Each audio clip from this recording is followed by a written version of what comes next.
జిల్లా కలెక్టర్ రాహుల్ రాజుకు ఘనంగా వీడ్కోలు. మెదక్ జిల్లా కలెక్టర్ రాహుల్ రాజుకు జిల్లాలోని ఉద్యోగులు, ప్రజలు ఘనంగా వీడ్కోలు పలికారు. పూలమాలలు, శాలువాలు, వివిధ జ్ఞాపికలతో కలెక్టర్ గారితో పనిచేసిన కాలాన్ని గుర్తు చేసుకున్నారు. జిల్లా కలెక్టర్ విద్య, వైద్యంలో జిల్లాలో సమూల మార్పులు తీసుకువచ్చారని పలువురు జిల్లా అధికారులు పునరుద్ఘాటించారు.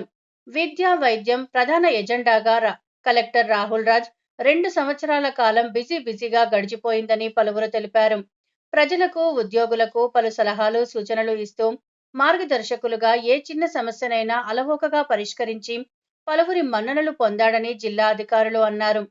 పూర్వపు కలెక్టర్ రాహుల్ రాజ్ మాట్లాడుతూ, ఇక్కడి ప్రజలతో తనకు విడదీయరాని బంధం ఏర్పడిందని, ఇక్కడి నుండి వెళ్లడం బాధాకరమైన హృదయంతో వెళ్తున్నట్లు తెలిపారు.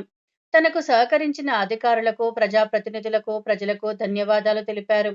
కలెక్టర్ను, వారి కుటుంబ సభ్యులను ప్రత్యేకంగా పూలతో అలంకరించిన వాహనంలో పూలు చల్లుతూ కలెక్టర్ కార్యాలయం నుంచి మెయిన్ గేట్ వరకు తీసుకువెళ్లి శుభాకాంక్షలు తెలియజేస్తూ వీడ్కోలు పలికారు. ఈ కార్యక్రమంలో ప్రజలు, ఉద్యోగులు, జిల్లా అధికార యంత్రాంగం అంతా పాల్గొన్నారు.